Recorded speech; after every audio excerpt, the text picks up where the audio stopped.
Okay, well, thanks for joining, guys. I'm super excited to have you here. This is our first attempt at running a brainstorming or whatever you want to call it. This is going to be a fun experience to just kind of pull some ideas and insights from all the different team members that we've got. We're going to run through a couple questions related to the blog post that we had recently, which is around the future of marketing and why predicting is so challenging. So we're going to jump into one of the more controversial topics first. So Rachel Anthony is an influencer. Super excited to have you here. And so one of the things that we kind of poke fun at is micro influencers. So I would really love to kind of just get your take on micro influencers in general and sort of the marketing practice. But the idea that if content is king, should micro influencers be considered the royalty of marketing? Thanks for having me on this call. I'm happy to represent the influencers for this. And I would say that royalty is a really dramatic word, so I probably wouldn't use that word. But I think when it comes to content creation, influencers have really dialed that in, and we're able to create a lot of content in a short period of time with a small budget. And so I think that is why micro influencers, from a marketing perspective, is valuable to brands, because you can have us create that content from our perspective. We know our audience, and it won't cost as much as a traditional like photo shoot or video shoot or content creation session if you were to hire like a photographer and a videographer and models and the whole thing that goes into a campaign. I think it's different levels of professional quality of content, so that also makes a difference. But I think just from being able to create so much content in such a little time without all of the process and budget that goes into it, I think that's where the value of micro influencers lies for brands.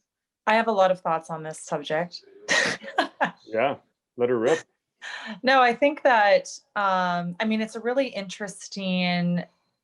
interesting model, right? The influencer model. And, arguably people say it's a culture that was sort of organically born out of, places like Instagram predominantly. But could be argued as well that it was manufactured, right? And I think where I'm seeing misalignment with it is more on the brand side and the lack of knowledge, I think, that brands and merchants have around how they're valuing this content, right? And the reason I think we're talking about micro influencers right now is because we're saying, and it can be argued, that micro influencers have stronger engagement, right? And there's kind of like the rule of thumb where it's like, anything greater than 20% is considered pretty good engagement, right?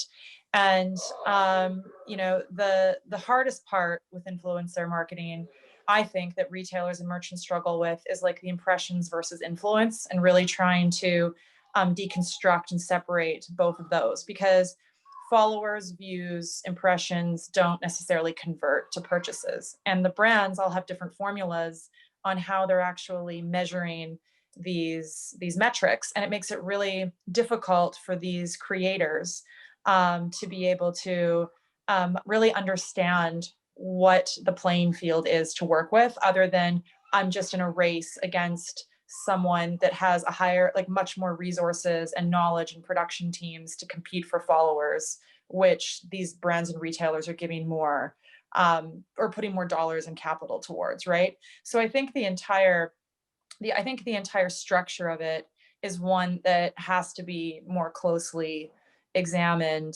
And I think that community engagement for me anyways would be the proxy on how, I think successful influencer marketing works.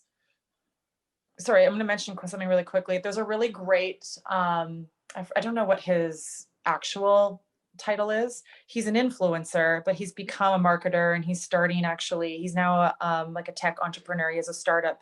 He's created a company called, I think, Spin, where they're creating like a platform for influencers to be able to watch all of their engagement across all their channels, all of their monetization. It's like kind of a dashboard for it. Ian Borthwick, I think is his name.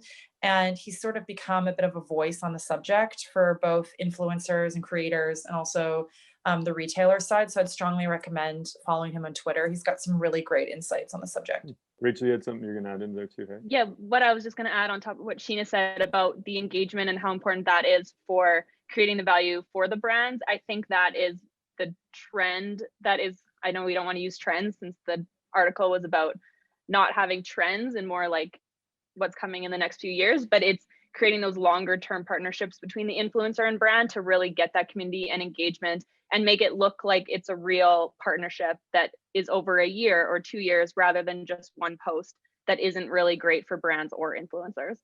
Yeah. So, And that comes, I think, from the belief that has to start and the knowledge that has to start at the brand and retailer level to view it that way versus like, I'm going to spend, millions of dollars for someone that has 15 million followers and get, 8 purchases out of it, right? So we have a question about performance creative and whether that's an oxymoron. And I want to kind of bring in Mark and Leo into the call or in the conversation too. And it could be related to influencers still, but one of the things that's I think Sheena you mentioned too is sort of the challenge of showing an ROI on a lot of the influencer stuff. So when it relates to performance creative, I'm interested in hearing, Mark, your point of view on how you would measure or consider performance, for not just influencers, you can speak to influencers, but content in general. And then Leo, being on the creative side, I'm also curious to know what your thoughts are on performance creative as it relates to like achieving a brand objective, because it's something that you design rather than just like letting it happen by an outside third party. Well, one of the challenges with measuring performance, especially in context of influencers, is the outcomes that are obvious are easy, right? So if you've got outcomes that you're measuring like pass through of sales or affiliate purchases or the usual sort of metrics that you've got with influencers, that's easy enough to do. But like any sort of brand initiative that may not be directly tied to something that's immediately measurable, the challenge is, well, how do you get at it? And for a normal brand, when we're dealing it with the general public, you can survey people. There's lots of ways you can do research on folks that are using the brand or brand awareness or brand lift. The challenge when you're dealing with social media is getting at the people that interact with the influencer and then asking them the kind of questions that you would for the general public. So right now, I think that's the biggest sort of hurdle, is figuring out for that squishy stuff where you're trying to get at people's perceptions and thoughts and feelings and attitudes that relate to that influencer experience, is getting to those people so that you can actually ask the questions behind the walled garden firewall of the social medium that you're talking about. Yeah, and I think from a creative standpoint, I think influencers, they need to be creative. And right now, I think the default world, it's actually creative targeted. And it's being very specific who you're targeting to.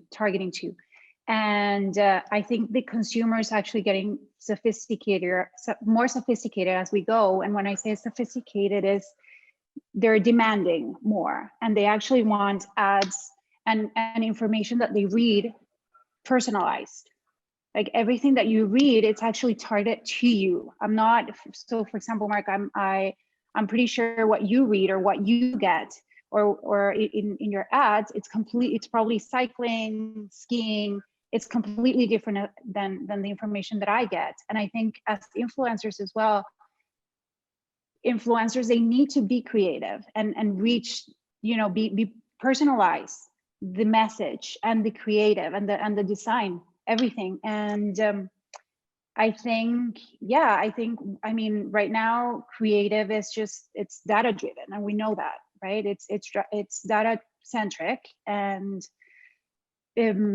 basically, but what brands are doing right now is they're listening to consumers, and they're listening to what they want, what their interests are, and creativity is basically being dictated by these insights. So I think the job of an influencer, it's also that, right? It's getting the insight of their followers, and knowing how to get the message out. And I think that's how a brand can influence or benefit from an influencer. And just not just an influencer. I think influencer it's good to add it into the media mix, let's say, but I think as a healthy strategy, I think we also have to consider other medias, right? We need to consider the digital media, and I also want to mention the traditional media. I think the traditional media plays a healthy role nowadays, and I know there's kind of like an overlap right now between digital and traditional, which is kind of interesting in my opinion. But I think with time, that overlap, that space that these two medias, they overlap, it's going to grow. And I know it's very hard to predict the future, Mark. I know you've said it, but my bet is that there's always going to be a small portion on traditional. And I think it's how creative you are with the media, how you use it, and how you reach that specific demographic in a. So let's shift gears a bit. Leo, you brought up something super interesting about the blend between digital and traditional, and I'm with you. Like, I think traditional is going to be around for a while. It will probably evolve as it is already, and it's continuously evolving. Just like digital media is going to continue to evolve.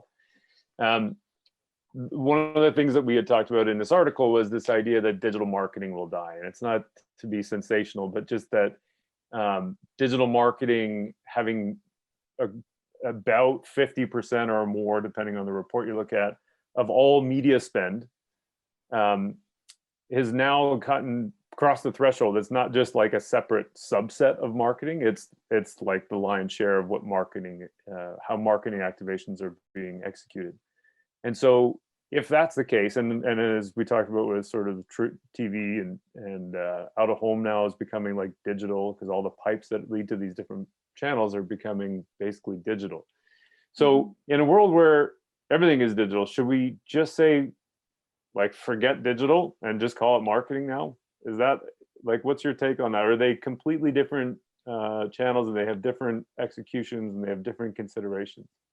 I think definitely we should call it marketing instead of just digital marketing, because there might have been the case a couple of years ago where you could be a marketing person and not have to worry about digital marketing. That's long gone.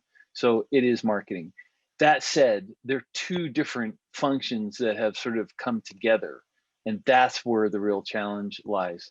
So traditionally, marketing has been about understanding people and then finding them so that we can interrupt them with what we want to talk to them about, and do it in a way that works, right? It gets across the message, but it's really interruptive. Digital marketing is the opposite side of the coin, where we're trying to find people and serve them. So we're trying to serve them with information that's useful, serve them with content that's of value to them, be of use to them, and those two things are like completely different approach. And so that's why part of the challenge that traditional marketing folks had, at least back in the day, making that leap to say, well, serving people is completely different. And the reason it's different is because, as Leo said, it's data driven, and you understand what people need in terms of the content and what's going to serve them in terms of the information that they need. That is data driven, whereas marketing is less so. So I think definitely have to jam them together into one happy family, but they are very different experiences and completely different sort of skill sets. Gina, you had something you were going to add to that too, I think. I think Mark kind of covered off what I was going to say around that, and that I guess the only point that I was going to make around the subject is that, it's interesting, like being the owner of Anstice and seeing what types of clients approach us, and like what how these brands are talking about these things. It's really shocking to me on how many of them still refer to all of these different verticals and silos, right? Like, are you a social media expert firm? Are you a digital expertise firm? Are you an e-commerce firm? Are you a website development firm? And honestly, it shouldn't matter, right? Like, I think what has to, there's sort of, and I think what this has done is it's evolved the industry on looking for things in different ways, right? And that's why we're structured the way that we are, is because, you know, at the heartbeat of it all is data. The heartbeat of it all is creative and data, and merging those and bridging those together to make sense in all of these different channels and environments, whether it's digital or traditional. And that takes some real strategic thinking to be able to, I think, put all those pieces together. So I empathize with you know, CMOs and people that sit on the other side that are trying to manage all of these different channels. But I think at the end of the day, to Mark's point, it's you know, it's not necessarily about it being digital or marketing or, you know, one or the other. It is one and the same. It's just, I think, how you go about it that's different. Yeah, Leo, What do you think about that? I mean, you're caught in the crossfire of this right now as someone that has digital expertise but is leading a marketing firm. Oh, well, yeah, I mean, I think as Gen X, you kind of were trained for this in a way. Like, we grew up at a time when there was no internet, and then also in a time when it was born. And then I've seen like our kids now growing up in a world where they don't know a world without the internet. And so, I mean, I kind of, I say this all the time, and I mean no offense by saying this to anybody, I hope, but I think about, like, I misapply a quote from Malcolm X about by any means necessary. And I think about that when I think about how you reach customers. So my idea of like marketing is the sort of purest form of it, thinking about like the 4 Ps, like it's old school, I know, but it's still relevant.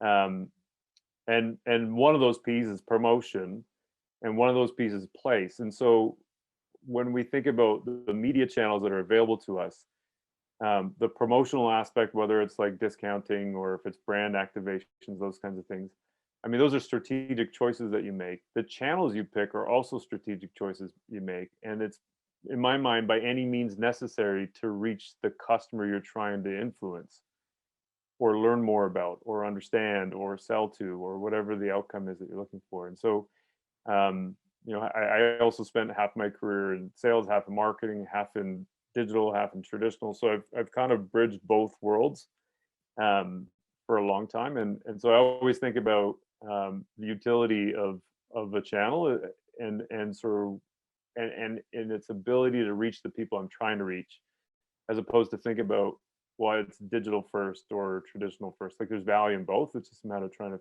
figure out what the value is of each of those options. Do you think there's a P missing now?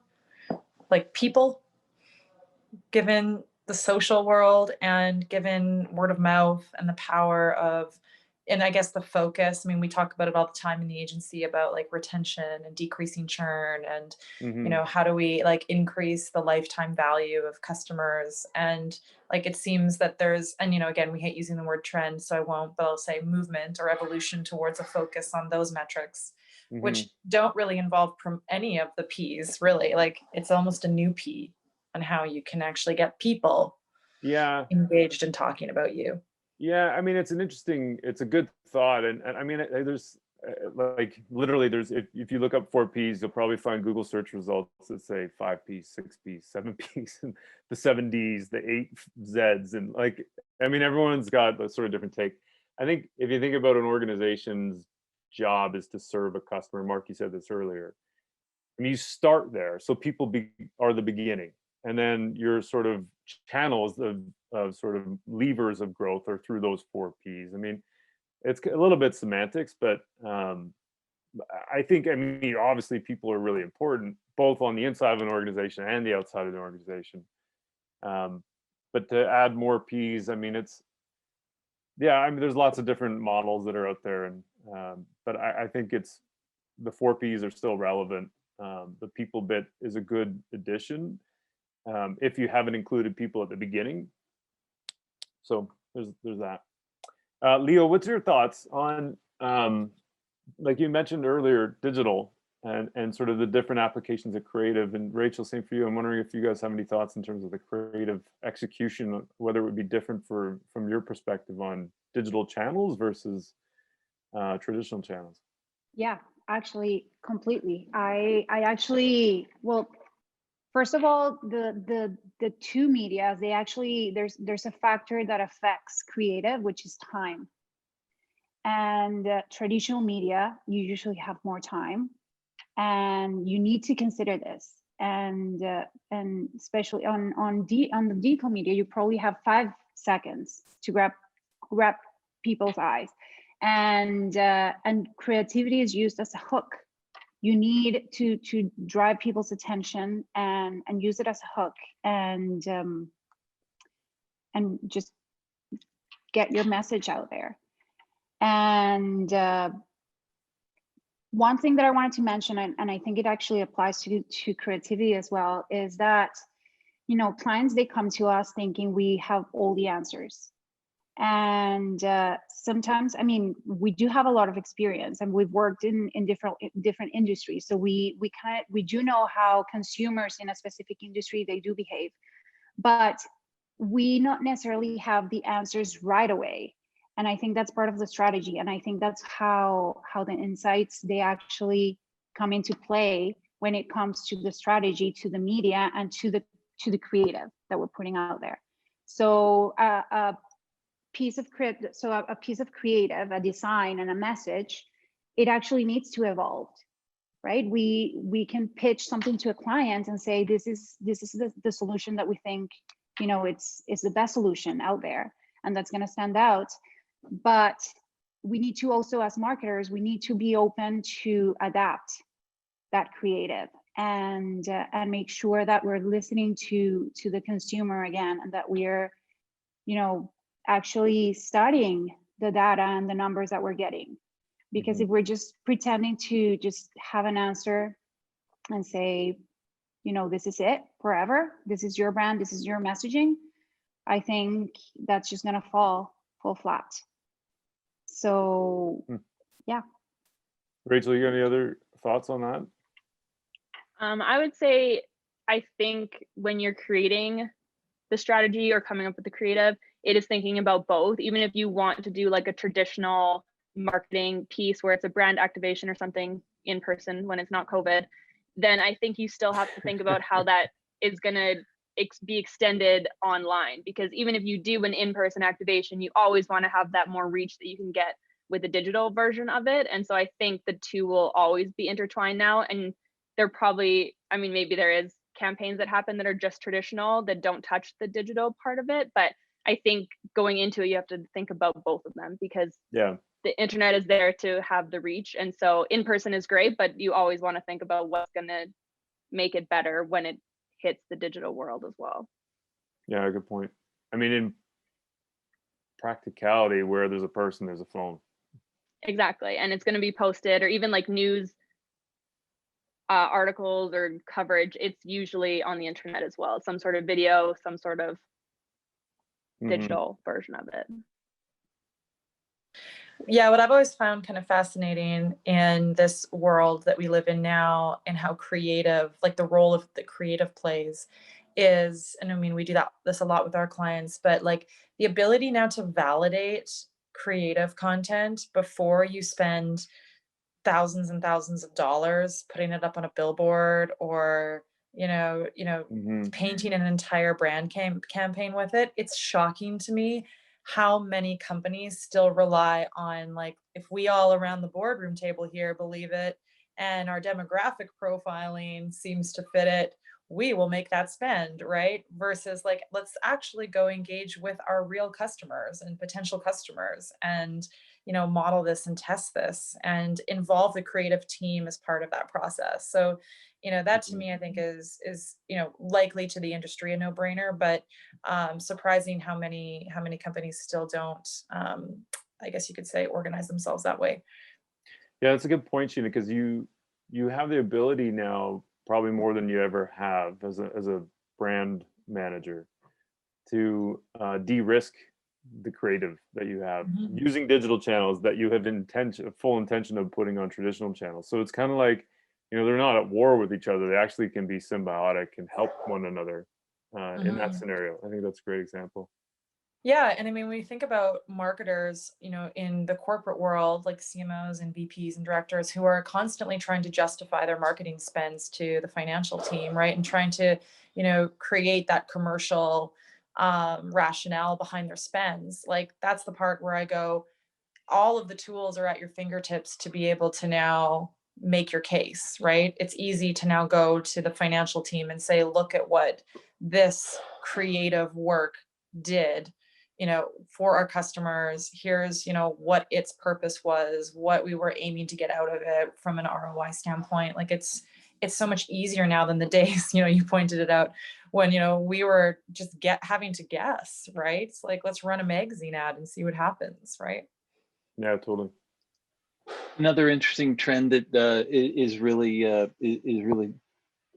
coming to the fore now is creative that is driven and changed by data itself.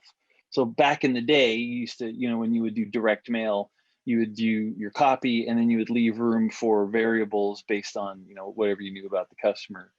And take that and exponentially bigger, so you can adjust the creative by the data that you have from your customers, but the data you have is like site behavior and their SEO behavior and all the facts that you have around them. So that the challenge then becomes, how do you humanize creative, but make it so that it can easily adjust to the data that you have. So this creative will happen when someone comes from this part of the site. This creative will come from someone when they're searching for these long tail SEO terms. It's taking the creative spark and forcing it to be adaptive to the data that you have available, and it's a whole new. Yeah, that's super interesting. So one of the last one that we'll get into right now is in the article we talk about over the next few years, this I guess, or a hunch, that there'll be a shift away from the dependence on Facebook and Google's self-reporting tools and a move towards more old school methods of measuring impact, like I always struggle with this word, econometricians or economics, measuring incremental lift on business outcomes. So I'm curious, what your take on all this. There's Facebook and Google, those are the two massive channels. Amazon is probably a close third. It's got a little bit like the Matrix in that if you can completely plug your business into these channels, and they're doing things to allow people to do that. Like they literally have retail cash registers that just flow data through upon people's approval to Facebook and Google, so they can measure offline return on ad spend. So that's all fine and good, and it helps understand like impact of different ads. The trick is that everyone's going to want to claim credit for themselves, and so Google's not going to give data to Facebook. Facebook's not going to give data to Amazon. Amazon's not going to give data to Google, and so on and so forth. So I'm interested in hearing your take on how to measure the right way to measure marketing, given that even today, like in any meeting we ever go to, probably this week it's happened a bunch. The question that we still get, even though we have this mountain of data, is, so is it working?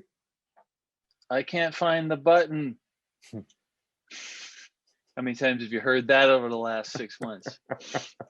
Yes. So, I mean, I have a bias towards econometrics because I've been trained in that. So the thing that I like about what you're saying is, to all the economics people out there, woo, time's coming when we're actually useful. But the thing that I like about what you're saying is, and this is true of all social sciences, not just economics, is the fact that what we really struggle with in a world of data is the holy grail of being able to understand the difference between what happened and why it happened. And data science is really good at showing what happened. You look at site behavior, you look at multi-touch attribution, all that. So you can see what actually happened, but it doesn't tell you why it happened. And until you know why something happened, it's really difficult to put the what in context. And so social sciences and humanities, psychology is the same sort of thing. It's really good at combining the two things and turning it into something that's actionable insight. And so the easiest answer is no one's really figured this out, but that's what the humanities has been doing since time immemorial. So the extent to which that we can marry up raw behavioral data and combine that with some insights into why those things are happening by talking to people directly, that's really going to be the holy grail of useful insight in the next few years. Economics is a great way to look at that as well, because you're looking at sort of large scale data. But I think that anytime that you can marry the what with the why is going to be a big win. Mm-hmm. Yeah, Rachel, I'll come to you in a sec, but I just want to give you a second to think about like likes, metrics such as likes, and I'm interested to hear your take on that as an influencer. But I think Sheena, you had something you want to jump in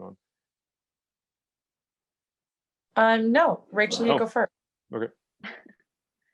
I think likes are tricky, and the fact that Instagram has taken away likes on lots of accounts, you can't see them anymore, is its own way to say that it's not nearly as important as we thought it was when it started.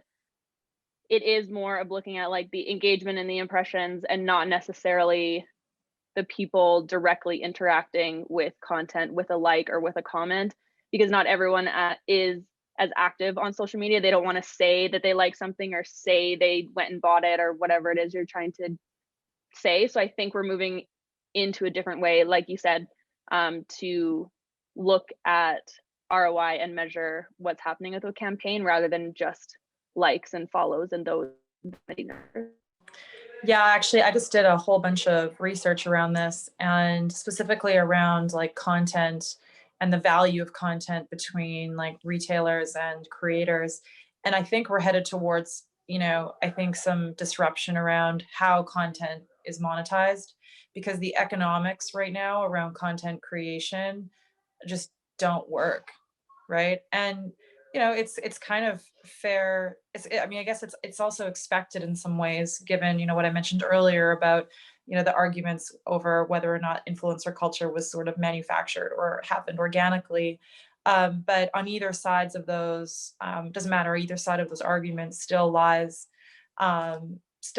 this theory that it's really like the value metrics and the monetization metrics that are involved in that are just not as matured, I think, as what it needs to be, given the level of importance that the world is placing on it today. Leo, from your side, as a creative director and a creative person that produces creative, like how would you see measuring performance and on any channel, like or if do you think good creative is only good if like Google says it is? No, I don't think Google has a voice. I think it's, again, going back to the consumer. It's the consumer. And I think, so what Mark said as well, like I think there has to be a communication between, let's say in our case, the agency and the business, and see how those numbers are doing. And again, just adapt the creative, and if you see that something resonates more than, let's say, creative A resonates more than creative B, let's continue working with creative A. And then the beauty of digital is that you can actually test it. You can actually test the creative, and you can see how it's performing. So yes, Google will give you insights for sure, but I think there needs to be communication also with the actual business, with the client, and give me the ROI, give me that number, and see how how it actually performed, and if it was actually effective. Also, sorry, go ahead. No, sorry, Mark. I just also wanted to mention, we've talked a lot in internal meetings and with clients about triggers. And I think triggers are the why, right? Like, why is someone actually buying a house in the suburbs, or why is someone changing, energy supplier?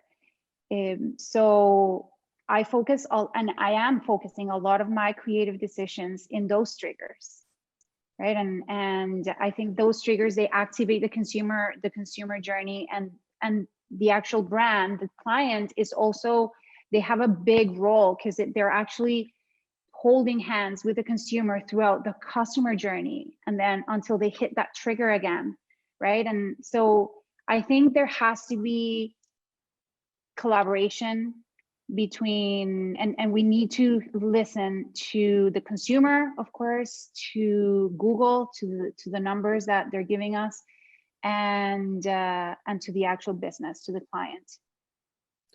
So that's really interesting. And what I want to just come back to Mark on that is, like, I was going to ask about impressions, but just kind of speaking to what Leo's talking about, how do you get out of the way of, or how do you sort of put aside all the data that's available, like the mountains and mountains of data that's on Google, and the mountains and mountains of data that's on Facebook, and same thing for Amazon, all the other ad platforms, and then get in front of customers? Like, what is the tool or the mechanism that you think of when you're trying to understand a customer, or measure the impact of the impressions that you're putting in the market? There's no substitute for talking to people directly and connecting with them directly. There's anything else that comes between you and a direct conversation with the 5th P, as Sheena talks about, is you're making stuff up. You're making assumptions, and it may be warranted, it may be legitimate, but until you talk to people directly, you really don't know. And you need to also make sure that you're talking to them about things they're actually experts at. And most people are not experts at anything of interest to us, except the fact that they're experts in themselves. They're experts in their own feelings. They're experts at what's important to them. And so when we talk to them, we need to make sure that that's the kind of information we're getting from them, and do it in a way where they are able to be forthright and not make stuff up.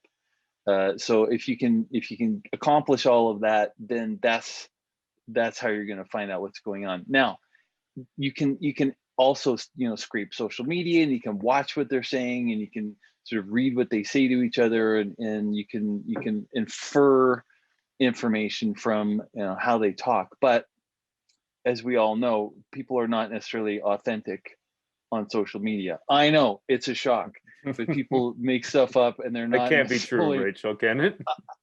I mean, certainly not the influencers, obviously, but I mean, general population, they are not authentic necessarily in their engagement. So just watching what they say on social media doesn't cut it. You got to talk to people directly in some way.